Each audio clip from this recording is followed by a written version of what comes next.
Okay, so tonight's message, I never really have a title because I'm kind of everywhere. And I thought, oh, like I should have a title so I know like exactly what I'm talking about. Or usually like somebody in the media team will come up and be like, so what should we put as like the title of your message? And I'm like, I don't know, there's just a lot. Like, can you put a paragraph in there? And I'm like, oh, that means my thoughts are really complicated. And there are three like specific points I want to go over tonight. And I was like, oh, should I put all 3 points? And when I was in the bathroom earlier, I just thought, okay, it's simple. So the title of the message is When Just Enough is More Than Enough. And this is actually during one of the D12 meetings. Somebody just said this like one sentence. Egypt was not enough. The wilderness was just enough. And the promised land was more than enough. And for some reason, that hit me so hard. Like when she said that, I thought about it and I was like, that's so true. I mean, it's very simple, right? Most of us, if we grew up in church or if, somewhat know like the history, right? We always talk about the Israelites and the wilderness, how God brought them out of slavery in Egypt, parted the Red Sea. I mean, the songs tonight kind of pretty much said it all. And then they were in the wilderness, though, for 40 years. A 2-week journey, they were there for 40 years. And a lot of Christians, we like to talk about how we're in the wilderness, or could we have got into the promised land sooner, or what are we doing in the wilderness, or, are we grumbling, complaining? But when I thought about it, and when she said that, I was like, wow, the wilderness was just enough, right? And that kind of blew my mind because I think we kind of think just enough is like, kind of bad. Like just enough is perfect. It's good. But our way of thinking is kind of like just enough is not enough, right? And one of the things that really hit me when I was thinking about this in the last week, I was like, it's like food. I don't know why I connected it to food, but for me, it was like food. We watch movies and documentaries about how in America, especially, we're like this consumer mentality, right? We like to supersize it, right? All you can eat, awesome. If you can add extra, great. We just like, we like to create, like we like to make extra, which is good, right? But like even in our church, we usually have a surplus of everything. And on top of the fact that we live in America, like we live in a suburb, in a well-to-do suburb like Irvine. So we like Costco. Like in our vicinity, there are like 4 Costcos. That's a lot for like one small area, and it's always crowded, right? I'm just one single person, and for some reason, I have a Costco membership. Like how much am I gonna really buy? But I'm also always thinking like, it's not enough, or I might need it later, or we gotta get the discount, right?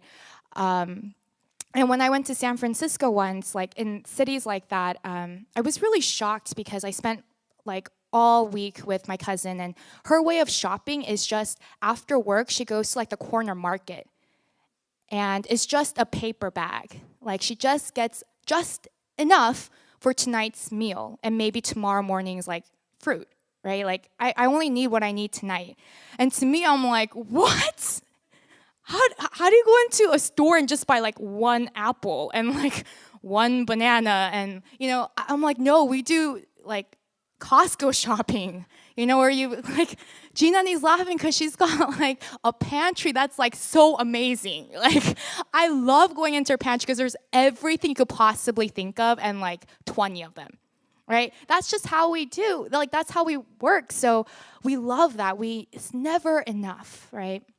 And for me, I just thought like, that's my problem with eating. You know how much you're going to eat today, right? Like you kind of know your capacity to hold food. And if you're going to eat like this much of the whole entire plate, just this is perfect. It's just enough because it made you full. But to us, it's not. We always want more. And if somebody gave us just this much on a plate, which is all we would ever need, we're like, it's not enough. Can you please give me the plate with extra? If anyone asks you like, oh, for free, you can add more, do we really ever say, no, thank you? We're like, oh yeah, sure. Like, we'll take it just in case. Or, more is always better to us, right? And I was like, that's kind of dangerous, especially for someone like me. Um, I don't know if it's because like I don't think my parents ever like deprived me of food or anything, but I've always had this like really love and hate relationship with food, but mostly like love. And always, I just thought it wasn't enough. So like people around me, they know stories of when I was a kid. For example, if my aunt raised me and we would go to VIP in Cerritos for jjajangmyeon, right? I don't even like jjajangmyeon, but she would always like order the double size and have us split it. And as a kid, I'm like in kindergarten or first grade. It started like I started getting bitter inside.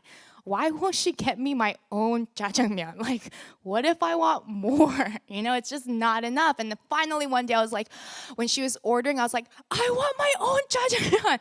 I can eat it. I don't even think I finished it, but it was just the fact like I want that. I want more. Why won't you give me more? And like my friend's parents, like my best friend in high school, she like they own Chinese restaurants, and they always ask like, does Laveen's family like not feed her? Like she's always like eating at our house. Or when I would go to still now, this is something I'm trying to like fix. But when I go to restaurants, I don't like going to restaurants that aren't like all you can eat, because I'm afraid it's not going to be like enough. Right? When I'm home, I can eat as much as I want to, but what if it's not enough? So I do this weird thing where if there's like side dishes or banchan, I like fill myself with that first, because I think my main meal is not going to be enough, and I don't want to feel that disappointment later of like, I'm still hungry. I wish I had more. So I'm like, to like deter myself of that disappointment, I eat all the side dishes and I eat lots of it, right? And then like 99.9%, I walk away going, I ate too much.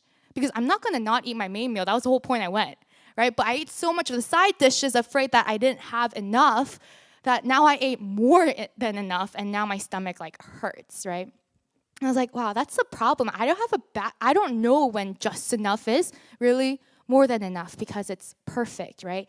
And so when Tamonim said that, I was like, oh yeah, the wilderness was just enough, and that was more than enough because they had God, right? The Israelites, when they came out of slavery, Egypt was not enough, basically, right? Because they were in slavery and they cried out to God. And when God took them out, he was present with them. We know that he was present in the ark. He was present with them before in the pillar of cloud and fire. Not only was he present with them, but he always provided for them just enough. Maybe they didn't have that land flowing with milk and honey. I don't even know really like what that like means, them flowing with milk and honey, but it was just abundant, right? It's more than enough. They didn't have that, but they had more than enough to eat, like just enough for today. Right? God always provided them with the manna.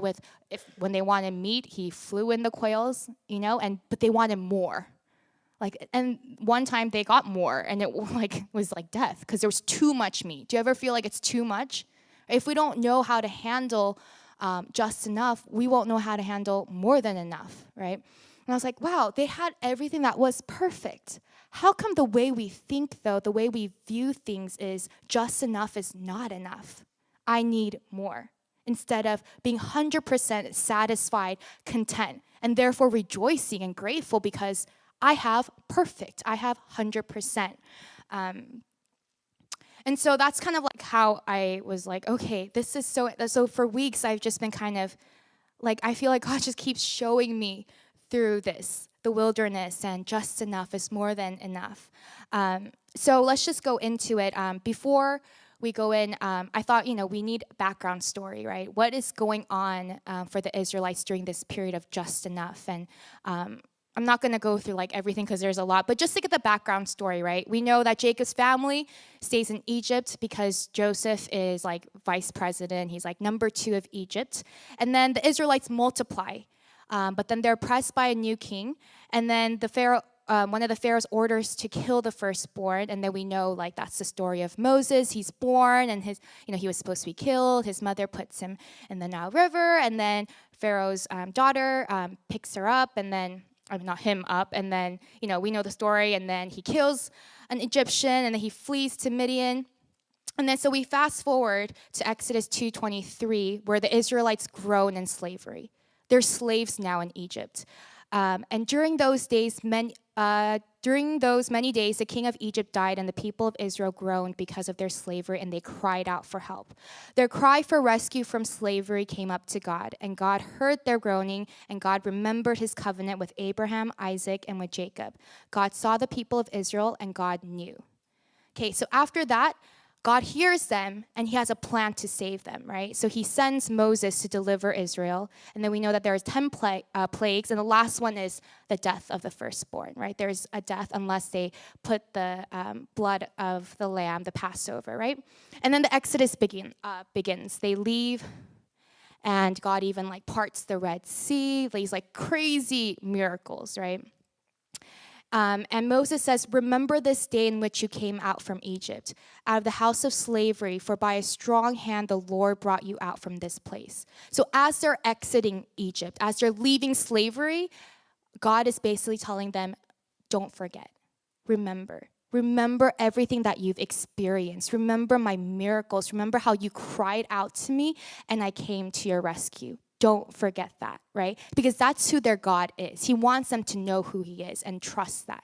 Because they're about to enter into the promised land, right? They're about to enter into abundance. And he's like, the most important thing is that you look to me, right? And we see this because the Israelites are at Mount Sinai now. And then there Moses receives the 10 commandments, or a bunch of commandments, like over 600 commandments. And it starts on Exodus 20 like this. And God spoke all these words, saying, I am the Lord your God who brought you out of the land of Egypt, out of the land of slavery. And then he goes on to say, you shall have no other gods before me. And then he lists all the commandments, right? But he starts it off with, I am the Lord your God who brought you out of slavery. Don't forget. I mean, that's like the thing. That's like the whole thing that holds it together. Therefore, obey my commands. Right? We don't just blindly obey a list of things just to do it and please God, but we do it in response to who we know God to be. Because we know and we acknowledge God is God, right? He's God of the universe. He created everything. He's the one that made the impossible possible, right? When I cried out for help, he came to my rescue. That in itself is the greatest miracle that I've ever experienced. So what would be too difficult for him? Obviously, he's good and he loves me. And therefore, I want to go his way. I want to become more like him. I want to trust him, right? And so he sets that, and then he starts kind of molding the Israelites' character, molding their inner man. And then later on, we see Exodus 25, the Ark of the Covenant, which is the presence of God. He tells them, and let them make me a sanctuary that I may dwell in their midst. There I will meet with you. So not only is God telling them, this is who I am. He's like, I'm going to be with you. My presence is going to be with you always. And that's that more than enough.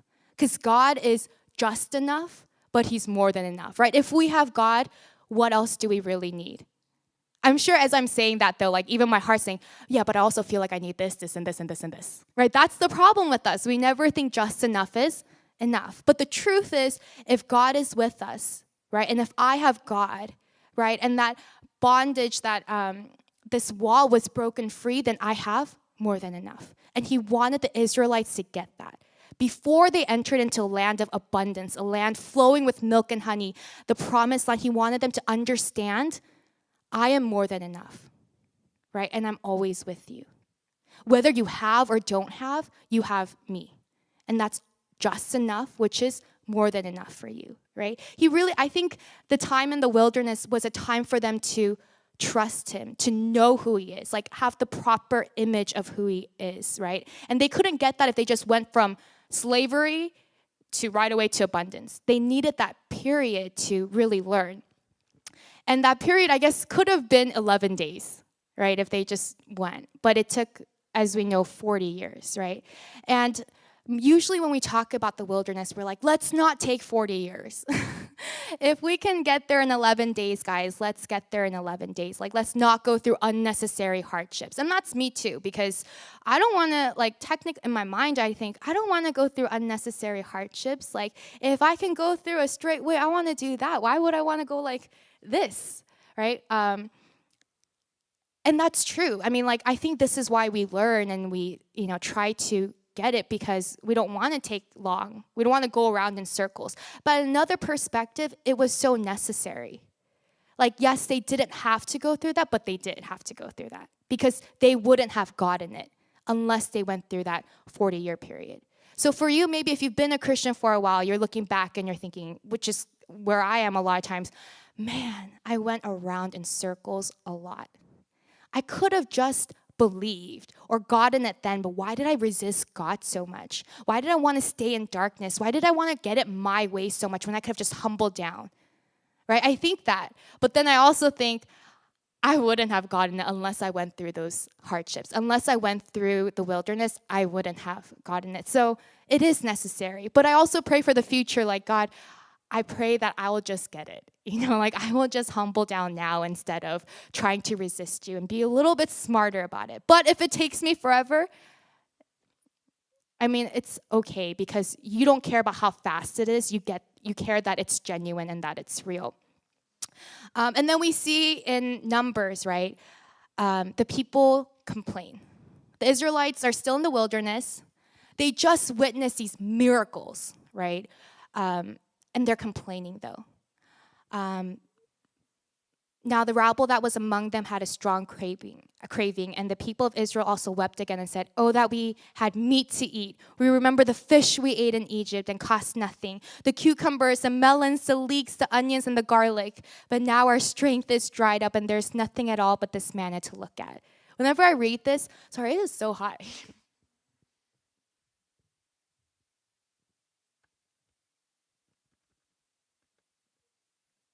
Whenever I read that, I'm like, it's so dramatic, right? And when we read it, we're like, oh yeah, I guess they had lots of like leek and garlic and onions back in Egypt, and they must have gotten some really good free food as like slaves. That's what I thought, and I was like, yeah, then it must have really sucked to have like nice bread like air and quail. Like maybe that wasn't enough. Maybe they didn't have garlic in the wilderness. But if you really think about it, they were slaves in Egypt. They were afraid of dying. I doubt the Egyptians were like, here, have lots of garlic and cucumbers and leeks. They're just so dramatic. They overemphasize and they kind of created their own image of what their past looked like when it was actually miserable, right? It's like a drama. Ugh, those good old days. Like, wasn't it so nice when we had all of that and now look at what we have, right? That's not very truthful. The truth is you were about to die, you were being whipped every single day and you were afraid of your life and you probably didn't have that much food to eat. And now God just provides you with the food and he's taking you to the promised land, right? And when I thought, I was like, that's us, right? We reminisce about the good old days. Like we were talking about that in AU meeting on Monday. Like, oh, I mean, even when we joke, it's really not appropriate actually when we go, oh, those, I mean, maybe not for those who grew up in church, but I hear a lot of the older, Christians talk, oh, before we came to church, like, ha, ha, ha, ha, wasn't that nice? Oh, to have that drink again, or, oh, to like go out again. And it's like, yeah, but then if you think about it, you're like, but you were dead. You hated your life. You're the one that cried out to God and said, help me. So why do you want to go back to that life again? But we don't really think about that. Oh, when I used to be able to have a lot of free time, or oh, when I used to spend my money however I wanted to, or spend more time with my kids, or do whatever I want to.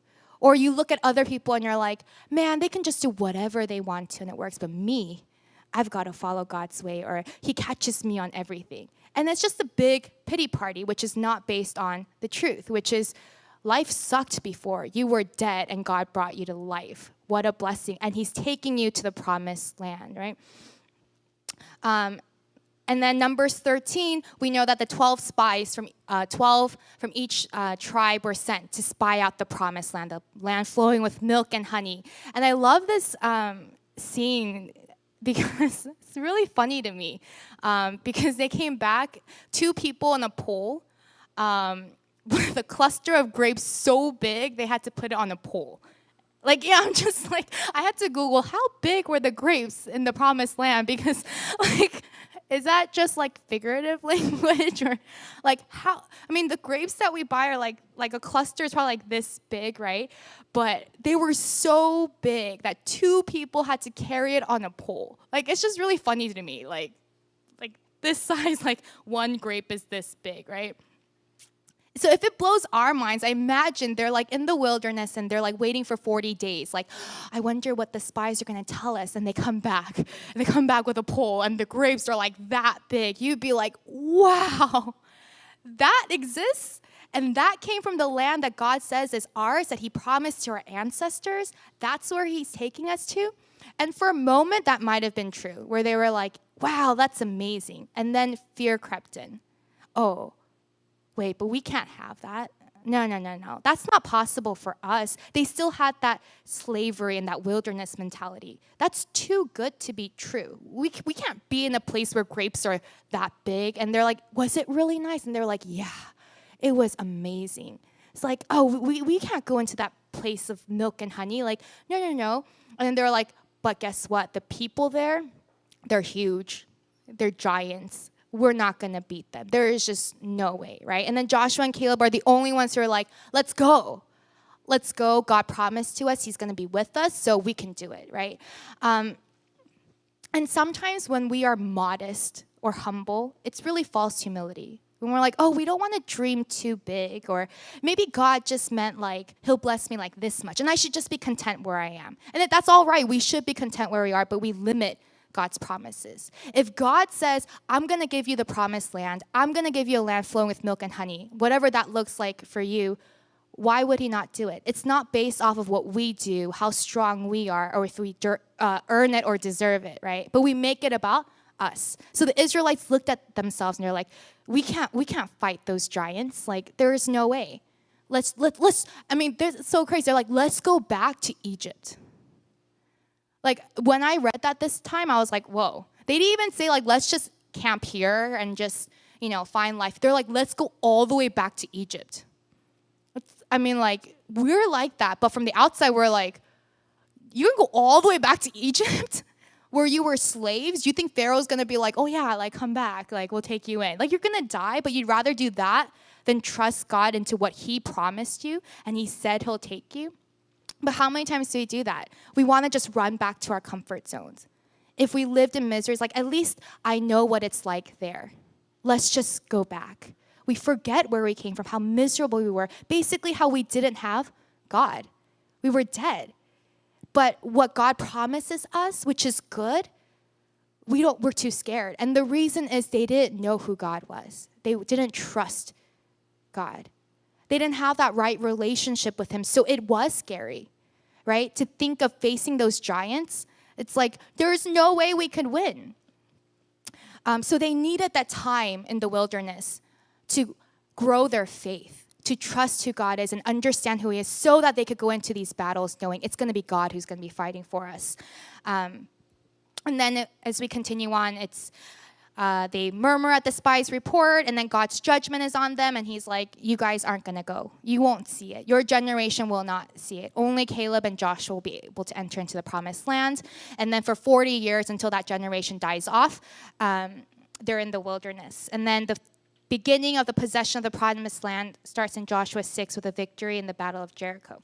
So, okay, that's like the background story, right? And you may be thinking like, what does this have to do with us? Like, that's a great like history recap of the Bible, but like, what does that have to do with me?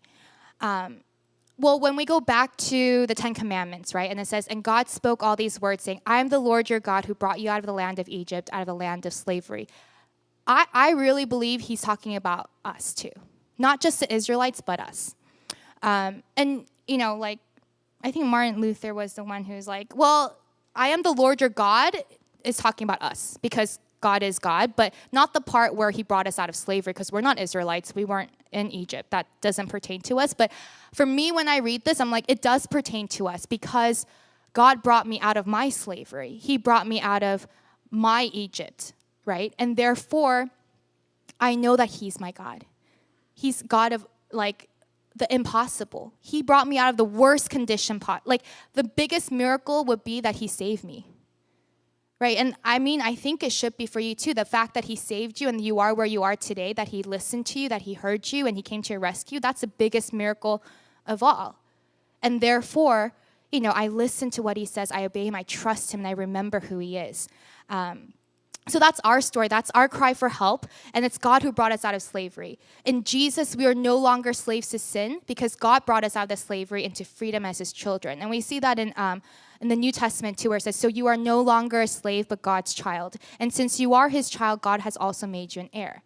So God is telling us, I am the Lord your God. There is no other God. There is no other help. Remember me. Remember the history, right? Remember what I've done for you, who I was to you, and also remember the history in the Bible even of who I am. Remember what I saved you from, and remember the miracles. Therefore, look to me and only me. They didn't have enough in Egypt, but now in the wilderness, they have just enough because God is with them, right? And not only was God with them, but he provided for their every single need. And so I want to ask you, like, is that for us too? Right? Do we look back and complain, forgetting where we came from, as if it's not enough, when we came from not enough? If we came from not enough, right now what we have is like more than enough, right? But we forget that and we feel like right now is not enough, forgetting where we came from, right? Forgetting who God is, and that he is the Lord our God who brought us out of slavery and made us his children. So there's three like main points I want to go over. And the first one is just enough is more than enough. And the second one is the waiting. And the third one is it worth it? Right? So the main point here though is just enough is more than enough. Why? Because it's perfect. It's the perfect amount, right? So our perception of what just enough is kind of off, right? Depending on what perspective you're looking at, your perception or understanding of it changes. And that's something like I think Ben, teacher, has been talking about during high school service. So the way you look at it, your view, really changes your understanding of something. So remember I told you, like, we've got a really negative connotation of just enough for some reason. So because we're looking at it from a certain perspective, our perception of it is kind of bad, right? For some reason, if I say like, oh, you have just enough, or I just want just enough, something about it seems like a little bit missing, like just not enough for some reason, even though it's more than enough. But actually it's perfect because it's 100% satisfies us.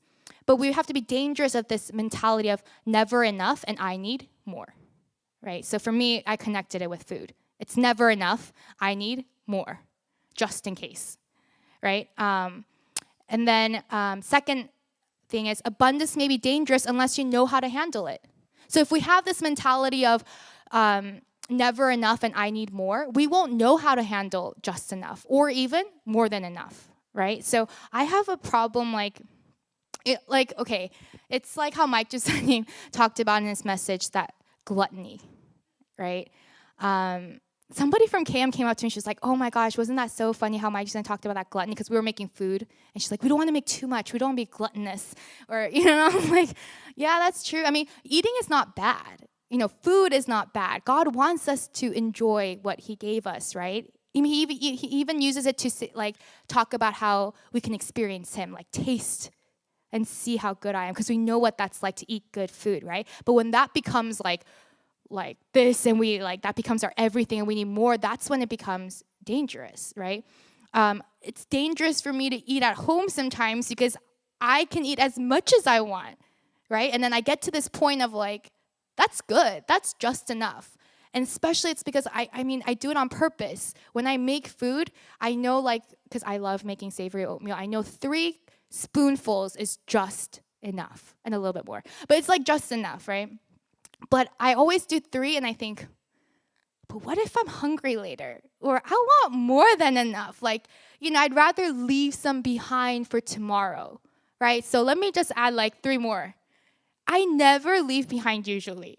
I always finish my portion, and I run back and get a little bit more. And I'm like, oh, it's because the panchan's so good. And I go back, and I get a little bit more until I really have nothing.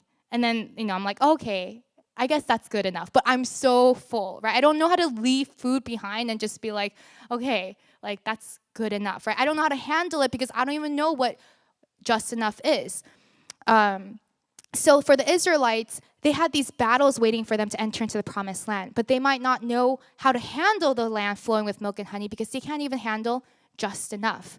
And then when I don't know just enough is perfect, 100% perfect, and more than enough, I'm like, because I'm full, I make it something else. That becomes my idol, right? And then I start binge eating. It just becomes really like dangerous. So Israelites didn't realize that just enough is more than enough. It's perfect, right? And one thing they did was they kept rushing on ahead, not trusting God to the promised land, right? And they were fantasizing. And that's what we do. We fantasize about the promised land. We dream about it. We dream about the promises or like the things that God's not giving us. What if this? What if that? Then I would be like this. We kind of get stuck in this fantasy, right?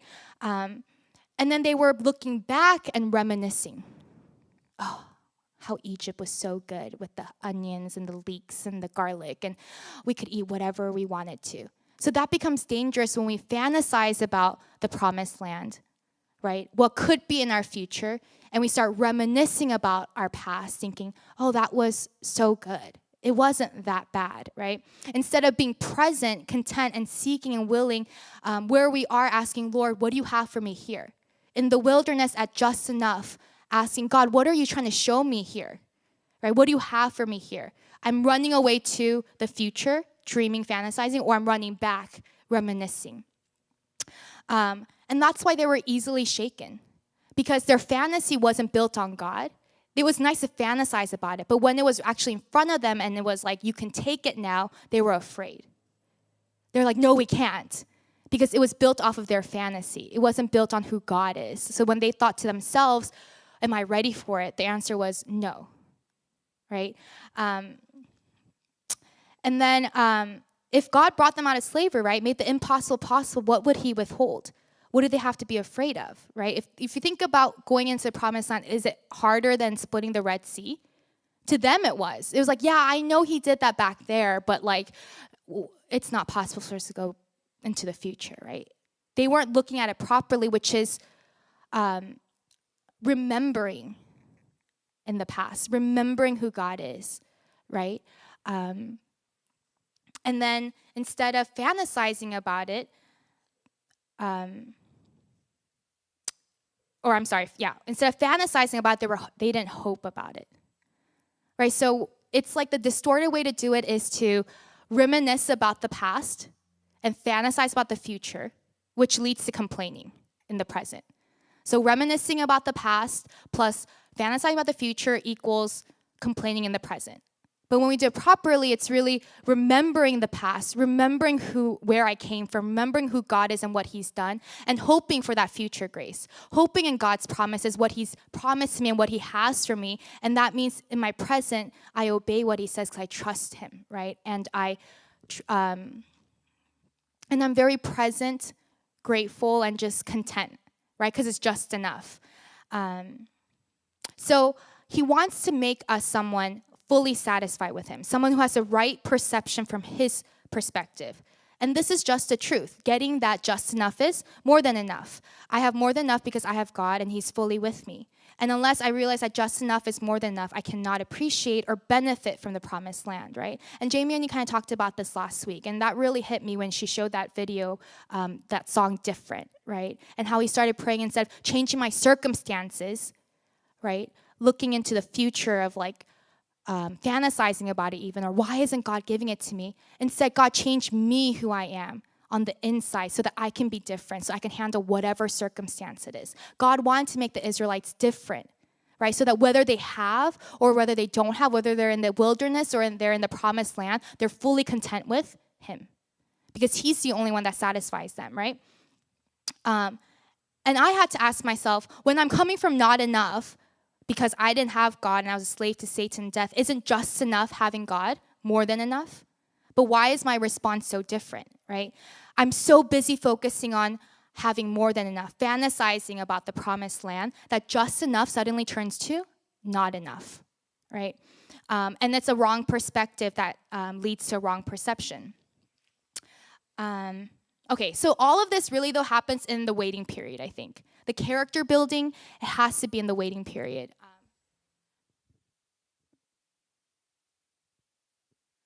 It doesn't happen like overnight. We don't become changed people overnight, right? God transforms us. And I think that happens in that period between God saving us, right, and entering into his promises where we have him fully. That's where he builds our relationship with us in the waiting. So that's the second point, the waiting. And the waiting is the wilderness. The desert was a waiting period for the Israelites, waiting to enter into the promised land.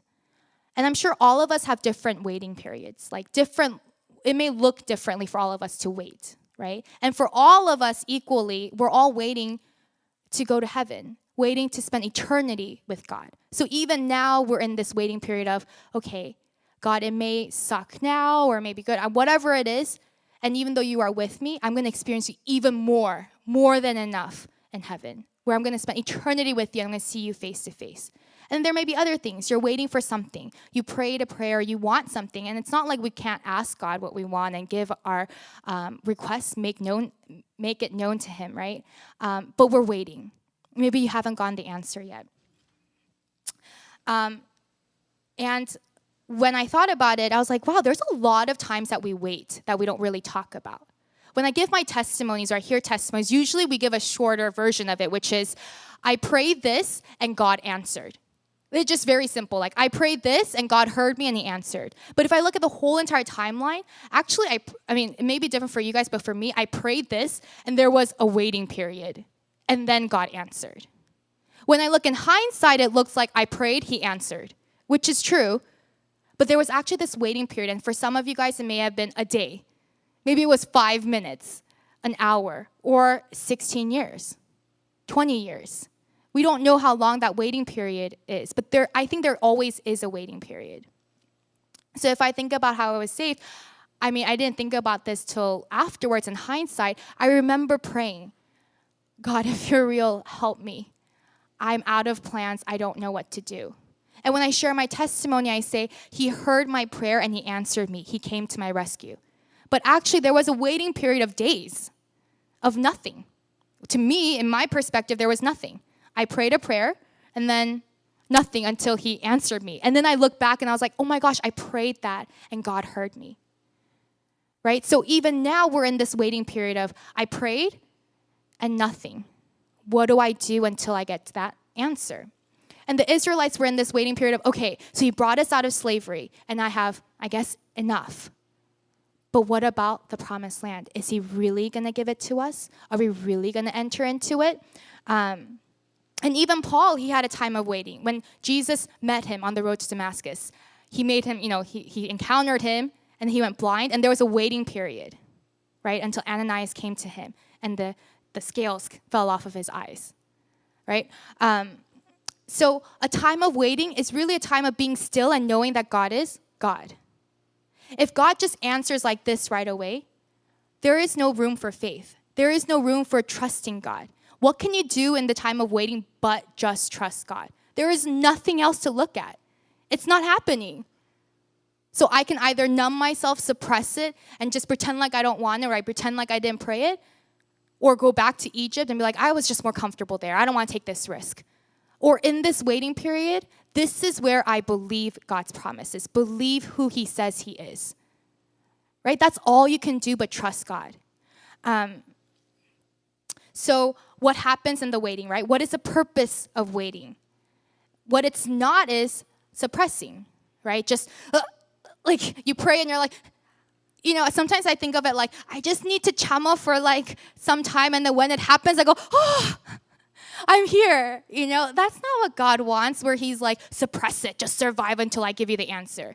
Every moment of our lives in the waiting, he wants us to be fully content and fully alive and present because I have just enough. I have him, right? And I heard this testimony of,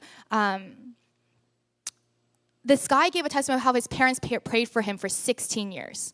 And it really looked impossible, right? And he was like, it was a prayer of my parents that brought me back to God.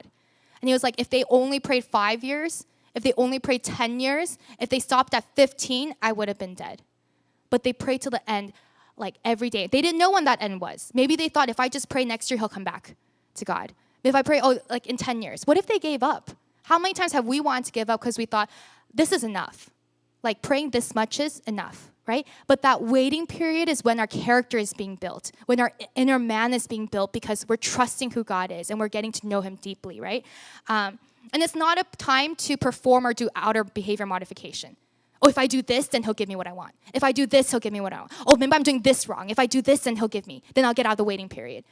Right? It says God will not be mocked. He's looking at our hearts. He's not looking at what we do on the outside to say, I've graduated. Now take me to the promised land. He's like, I want your heart, not what you do. And it's also not a time to throw pity parties like what the Israelites did. Don't you feel sorry for me, God? I mean, we probably don't say that in our prayers, but like kind of like the way we pray or the way we say, don't you feel sorry for me as I'm in the waiting period? Or we tell other people, don't you feel sorry for me? Like, look at me. It's so hard. I mean, that's like really what I tell. Look at me in the waiting period. It creeps up all the time, especially when I'm alone. I'm like, I like step out of myself and I look at myself and go, look at you. So sad, you know? When is God going to answer you? Or like, has he left you? Or I think as if I do that, then God will feel sorry for me and he'll give me what I want and he'll bring me to the promised land. Obviously, that's not going to work, right? But what it is a time to grow our faith and build our inner character. So what we do know is that God is in the waiting, right? If the wilderness is just enough, God is in the waiting. He's in the wilderness with them. So remember, we have just enough in the waiting. We are in the fullness of his grace, even in the waiting. And then from there, I really think in the waiting is where, you know, like when he forms our character, that's when he sheds off everything that's a lie. Like all those pity parties, all those things, we're going to bring it back. We're going to bring it into the promised land. He's like, you're not ready for it. Right? You're bringing your old slavery self into there. And so, like Joyce Meyer, I've been reading A Battlefield of the Mind again, and she says it's like shedding off wilderness mentalities. These lies that we hold on to. We have to allow God to shed those off. And she lists 10 wilderness mentalities, which are, and maybe for you, if I read them off, it'll kind of be like, oh, that's something that, you know, Satan throws at me, and I really like hold on to it. Number 1, my future is determined by my past and my present. Number 2, I don't want the responsibility. Number 3, I can't take it if things are too hard. Number 4, I can't help it. I'm just addicted. Number 5, don't make me wait. I want it now. Number 6, it's not my fault. Number 7, my life is so miserable. Number 8, I don't deserve God's blessings. Number 9, why shouldn't I be jealous? Number 10, I'm doing it my way. When she was listing that, for me, one thing that came up, I mean, there were a lot, but one was, wow, I can't enter into the more than enough when just enough is, you know, not enough for me still. And one way is she talks about in John 21, where Jesus meets Peter, right, after he's resurrected, and he's telling him, like, after, you know, he grills the fish for him, and he tells me, like, feed my sheep. He goes, this is how you're going to die, right? And you know what Peter's response was? What about John? What's your plan for him? How is he going to die? If I die like that, like, is he going to die like that? And Jesus is basically like, don't worry about John. Just focus on yourself, like, you know? And when I heard that, I was like, oh my gosh, that's me. I'm always like, well, what about that person? What about that person? I'm always comparing, right? Like, well, this isn't enough for me because that person has that. So that must be enough, but I don't have enough, you know? Like, you're not enough for me. So, yeah, this waiting period is, those things are shed off as we take time to be with God, right? To be in fellowship with him. This is like the greatest opportunity for us to develop our relationship with him. So the waiting is necessary, right? It was Israel's opportunity to be with God, get to know who God is, get to know his ways, to spend time with him and grow mature spiritually by going deeper in knowledge of him and trusting who he is, right? And then waiting is trusting, like we talked about. All we can do in waiting is trust and believe who he is. And there's nothing else you can do, right? All you have when everything and everyone says it's impossible is to just hold on to God's promises in the waiting. And that's the scariest thing. For me, it's the hardest because I feel so out of control. What if it's not true? What if he doesn't pull through? What if this was all a lie? Or like, what if God's not with me? You know, and I do that a lot. When I heard that testimony about how the parents pray for their son for 16 years consistently, and they were waiting, right? I'm sure they developed spiritually, they trusted God so much. For me, when I start something, I end it. Like, I decide when to end it. I don't like the waiting period. I go, I tried, it didn't work, I'm going to stop now. Especially with my parents' salvation, I get kind of hyped up. I'm like, yes, And then when it doesn't look good and I don't feel like I'm in the promised land, I go, okay, let's just forget it. I don't want to be disappointed. And I kind of package it really weird, like, I don't want to be disappointed by who you actually are, God. So I'm just not going to pray about it anymore. I make it really into something twisted, right? And I don't just consistently pray for them, believing God's promises, believing who he is. And in there, I think I really would develop my relationship with him, right? Because that's how faith grows. Faith comes from hearing and hearing through the word of Christ, right? And we get a proper God image in this time. Without a proper God image, you can't survive in the waiting. It's just too hard, right? So my hint for you in the waiting period, if you feel like, I'm sure you are, in some kind of waiting period, is trust that God is refining you. He's doing something. And the biggest lesson I learned, number one, is God is way more stubborn than I am. Not in a bad way, but like he doesn't give up. Have you ever tried like wrestling with somebody or fighting and you're like, let's see who gives up first, right? And I think, I'm not the type to give up. I'm going to push till the end. Well, God is even stronger than that. So when he says, I want to refine you, he's not going to stop. So we can try to manipulate in the waiting period, trying to get out of there as fast as we can, but he won't give up because he wants the real thing, right? Nothing is impossible for him. If he wanted to, while the Israelites were in the waiting period, he could just be like, okay, now you're in the promised land. You don't even have to fight the other people. Just go in there. If he split the Red Sea, I'm sure he could do that, right? So whatever I'm waiting for too, he could just give it to me like this. Nothing is impossible for him. And yet he doesn't, which has to have us wonder why. Like, God, what do you have for me here? What are you trying to do in me? Because I know you are good and you're doing something good in me. And I realized what I think is important is usually not what God thinks is important. I may be in a rush in a time like, hey, we need to get to the promised land now. I can't wait any longer. Time is running out. And God's like, time is in my hands. I don't care if it takes 5 years, 10 years, 15 years. And that's what he showed me. When, it really hit me this years ago when I was in this 2-year waiting period or 2 or 3 years waiting period, not being able to go to college. And I was like, I think I still am, but I was like the type of person who's like, we've got a timeline here. I don't even know what I expected after 25, but I was like, we've got a timeline. And I was, embarrassed to my friends that I had dropped out of high school, but then I got into Berkeley and UCI, so I was like, and I'm a year faster than all of you guys, so I'm set, right? And then I got arrogant, super arrogant and prideful, thinking, I did it. I deserve it. And then when I chose to go to UCI because I wanted to be closer to church and I needed a foundation, over the summer it became about but I'm like Berkeley material, And I love San Francisco and Berkeley. So it's like, that's where I belong. And didn't everyone say that God is everywhere? Look at what I'm giving up, to be closer to you, God. And I got so prideful. Every day I woke up complaining. And I thought it was all me. And I forgot that it was God. So for 2 years, something happened with paperwork and I couldn't go to UCI even. So I couldn't go to college. And every year that I reapplied, I didn't get into anywhere. And I was like, how is that even possible that I can't go anywhere now, right? Obviously, God was doing something. And everyone told me it's because you're arrogant. So what I did for 2 years is I'm arrogant, I'm arrogant, I'm arrogant, I'm arrogant, I'm a sinner, I'm arrogant, I'm arrogant. Why? Because I want to get out of the waiting.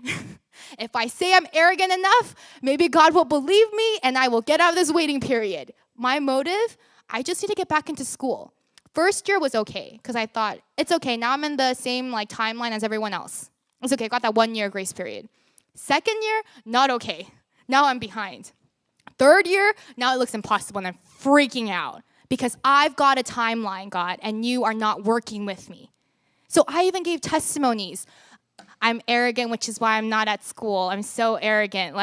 God forgive me. And I everywhere I went, I was like, I'm arrogant, I'm arrogant, I'm arrogant, I'm arrogant. But I was so angry. I was like, I get it, I'm arrogant. How many more times do I have to say it? And I was in that prayer room praying when God just opened my eyes and just showed me how arrogant I was. He didn't even have to say arrogant, that word anymore. I was on, my face was on the floor going, I'm so arrogant, because he showed it to me. No, I didn't have to, be convinced. I couldn't believe how arrogant I was. I had taken credit for everything God had done for me, thinking it was me. And then I was, repenting. And it wasn't a self-condemnation kind of repenting. It was from the bottom of my heart. I can't believe, God, I was such a fool and I took credit for everything that you've done. And then he showed me, your timeline is not what's important to me. I care about your character. So if I want you to get that you're arrogant, I will wait 10 years, 20 years, 30 years. And I'm calculating in my mind, right? And he keeps going. I'm like, even till I'm 90, you would withhold college from me? And he's like, yes, because that's not important to me. I can make it go into school anytime I want to. But I care about what's going on in the inside, and I won't stop. And my response wasn't like, oh, I don't want to be near you anymore. I don't want to submit. It was like, thank you. Thank you, God, because what I think is important is obviously not what's really important in light of eternity. But you care about me. You care about my character.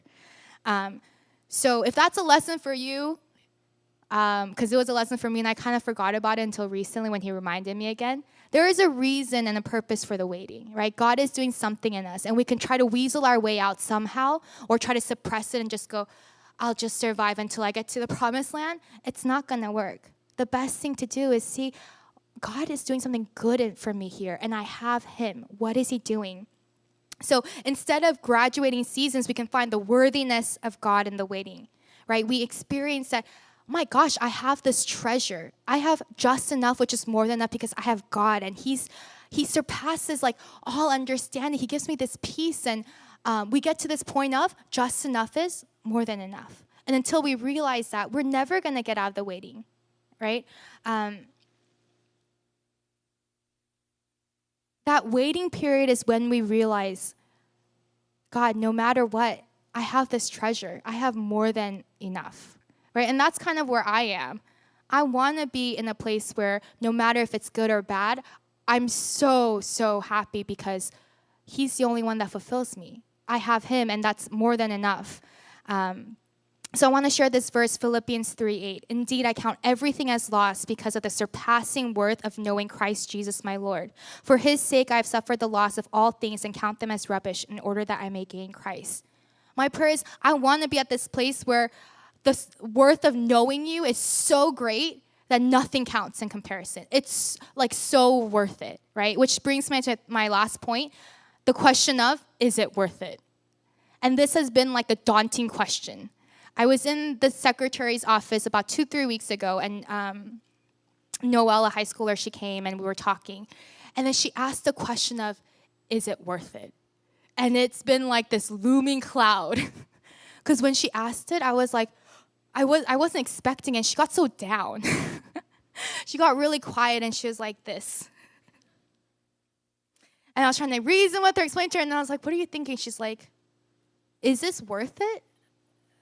I mean, I really didn't expect that from a high schooler, so I was like, what? I didn't know what to say, because in my heart, I was like, yes, it's worth it, but how can I convince her that it's worth it? She's like, is it really worth it for me to not get angry when I want to get angry? Is it worth it for me to serve when I want to be served? This seems so hard. Maybe it's not worth it. And I was like, what? Oh. And I try to say, but then I've been praying like, God, like, yeah, like, how do I explain that you're worth it? Is it worth it? And I think we're always questioning, is it worth it? We're always thinking, when we're choosing to do this or that, it's like, is it really worth it? For the Israelites, is it worth it for me to be in the waiting period and believe that God is going to take me to the promised land? Or is it more worth it for me to just go back to my comfort zone and go back to Egypt? We're always calculating, is it worth it? Is it worth it for me to eat the extra 3 bowls of oatmeal? And I just don't think about it, just do it. What I'm really saying is it's worth it, right? We're always asking that, right? And at first when we meet God, it's great. It is rainbows and butterflies, so it's like so worth it, right? And then when God takes us to the training, starts shedding off those wilderness mentalities, starts refining us, we're not getting what we wanted anymore. We start asking, is it worth it? Is this worth it, right? And Helen Roseveare, right? I think it was Jamie who shared it with the high schoolers before. She shared about this missionary who was in Africa serving, right? And 11 years. And one day in Congo, I think, they came and they raided her place and they raped her twice. and they like basically humiliated her, tied her to like a tree, and they took the one written manuscript of what she's been writing about her time in Congo for 11 years. They took that and they burned it. And in that moment, she asked, is this worth it? Is it worth, I mean, I don't think any of us have experienced to that extent. Is it worth it? And God told her, no, the proper question is, am I worthy? And she was like, yes. Right? So instead of asking, is it worth it? The question should be, is God worthy? And we know the answer, yes, he's worthy. And so when the Israelites ask, is it worth it? They need to remember, I am the Lord your God who brought you out of slavery. I am. Am I worth it? Yes, you're worthy of everything, so you're worth everything, God. It is worth it. And when God gave me that Philippians 3:8, I was like, yes, the surpassing worth of knowing Christ, I count everything else as a loss. Because the worth of knowing God is so worth it. Because God is worthy. He's God. That's like we've got the greatest treasure of all. Like every single person in here, we're the richest person ever. Like we hit the jackpot.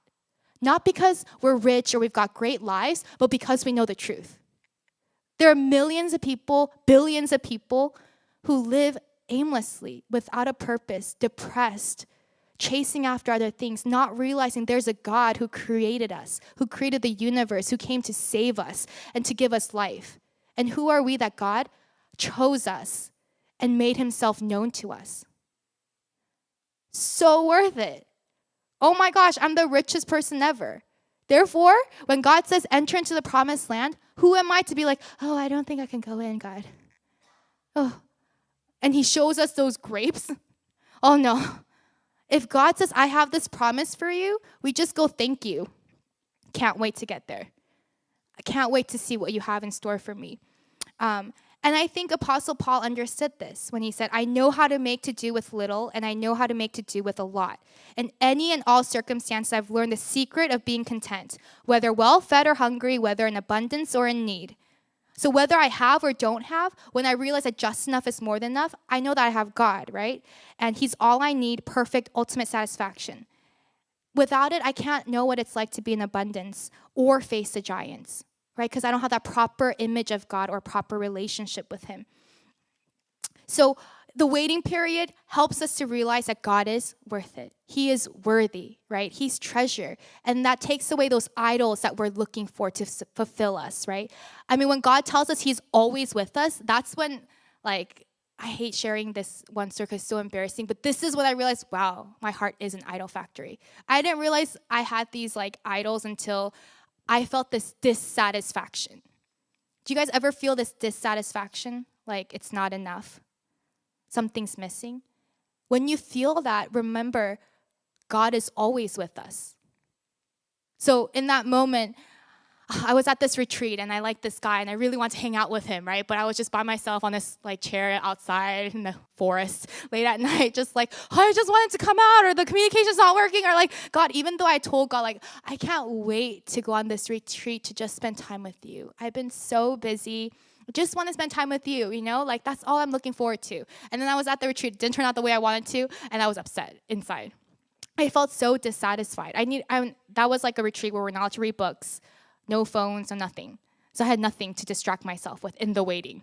And then I was like, I don't like it. And God was like, well, I'm with you. I'm always with you. And I was like, you're not enough. That's not what I want. You're not what I want. And God was like, oh, see, you don't want me.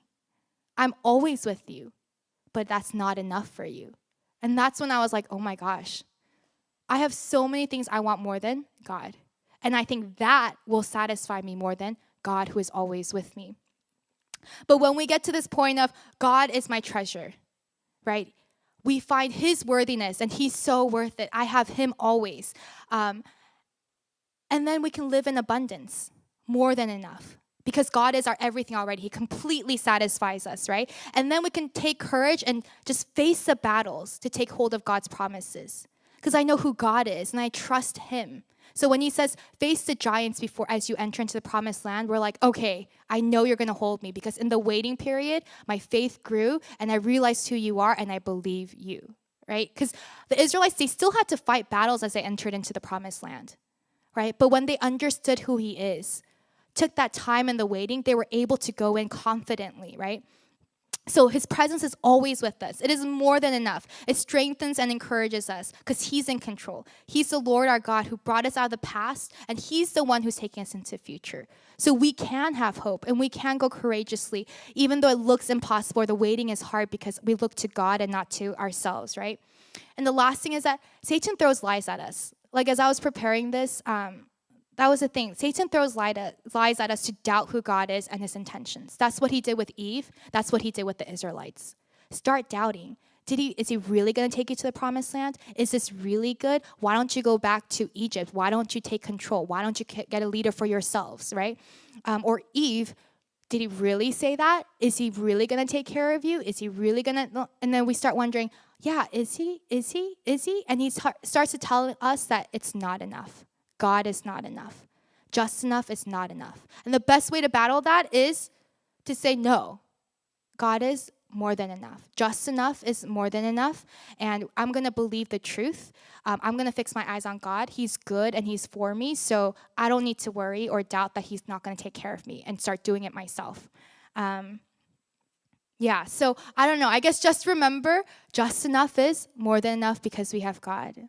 Right? And he's more than enough for us. And if you're not there, because I struggle with it every single day and every single moment, take that time in the waiting. Instead of trying to escape the waiting period, take that time to really develop your relationship with God to the point where you really do get to know the surpassing worth of God and realize that you have this treasure in your hearts. And this is really more than enough. And when we do that, we can face the battles that will get us into the promised land and trust that God is the one taking us. Amen? Okay, thank you.